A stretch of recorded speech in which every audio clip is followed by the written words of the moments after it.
Hello. तर आज आहे रामनवमी. तर रामनवमीच्या सगळ्यांना हार्दिक शुभेच्छा.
itu boleh dapat ya?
सकाळ पेपरमध्ये रामनवमी कशी साजरी करावी याचं सांगितलंय. तसं तर सकाळी ते मला की सकाळी लवकर उठून पूजा विजा करावी, सगळं घर आवरावं आणि 9 वाजता नैवेद्याची तयारी.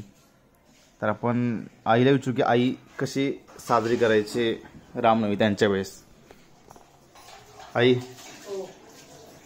तुम्ही रामनवमी कशी साजरी करायची?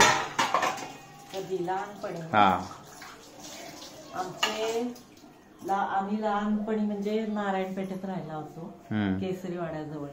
तिथून जवळच मेंदाळे मारुती म्हणून एक मंदिर होतं. तिथं आमचे आजोबा कीर्तन वगैरे करायला जायचे. आमच्या घरात म्हणजे ह्याचीच परंपरा होती, कीर्तनाची वगैरे अशी. आमचे आजोबा पायी वारी करायचे पंढरपूरची. घरात सगळं भक्तिमय वातावरण असायचं नेहमीच. लहान लहान होतो आम्ही त्यावेळेला. पण रामनवमीच्या दिवशी जर सुट्टी असेल तर त्या दिवशी मी आजोबांबरोबर जायची. तिथं मंदिरामध्ये मेंदाळे मारुतीला असं पाळणा वगैरे सजवलेला असायचा. आजोबांचं कीर्तन व्हायचं, रामजन्म साजरा व्हायचा. आणि संध्याकाळी मग त्यांची दिंडी याच्यामध्ये जायची, तुळशीबागेतलं राम मंदिर आहे तिथपर्यंत जायची. आणि तिथून मग लक्ष्मी रोडच्या बाजूनी आमच्या म्हणजे नारायणपेठ केसरीवाड्याच्या बाजूनी यायची. आणि आमच्या घरी मान असायचा त्यांना, पालखी थांबवायचा. आमच्या दारामध्ये पालखी थांबायची. मग तिथं थोडा वेळ 1-2 अभंग व्हायचे. आणि मग तिथं विणेकऱ्यांना हार वगैरे घालून, नारळ वगैरे देऊन, गुलाल वगैरे सगळ्यांना लावून मग पालखी पुढे जायची मेंदाळे मारुतीपाशी. खूप म्हणजे आम्ही खूप छान वाटायचं त्यावेळेला. सगळेजण तिथं दारामध्ये, म्हणजे एक प्रकारचं प्राऊड फील व्हायचं की आपल्या दारात पालखीचा मान आहे म्हणून. आणि संध्याकाळी भारूड असायचं मेंदाळे मारुतीच्या मंदिरामध्ये. आई त्यात असं पण दिलं होतं की सुंठवड्याचा प्रसाद करायचा असतो. दुपारी रामाचा जन्म झाला ना की सुंठवडा म्हणजे सुकं खोबरं खिसलेलं, त्याच्यामध्ये पिठी साखर, सुंठ, थोडीशी वेलदोडे पूड वगैरे घालून तो प्रसाद वाटला जायचा सुंठवडा. पूर्वी फार एवढं नसायचं म्हणजे जास्त काय असं म्हणजे जास्त काही सेलिब्रेशन नसायचं एवढं. जेवढं करायचं तेवढं तुम्ही मनापासून मनापासून, हो. आणि तेवढं एक तुमचं म्हणजे करमणूक म्हणून पण व्हायचं असं म्हणजे. करमणुकीला टीव्ही वगैरे नव्हते त्यावेळेला, मोबाईल नव्हते, त्यामुळं मग भारूड हेच म्हणजे एक भारूड दरवर्षी असायचं, त्याच्यामध्ये आनंद म्हणजे मिळायचा खूप. आणि किती वाजेपर्यंत चालायचं भारूड? रात्री 11 पर्यंत असायचं आणि पायी जायचं, पायी घरी यायचं, कारण जवळच होतं ते मंदिर, त्यामुळं पायी जाऊन पायी. आणि गर्दी खूप असेल आता एवढी नाही, कारण पूर्वी एवढी म्हणजे नसायची ना लोक, कमी लोकसंख्या होती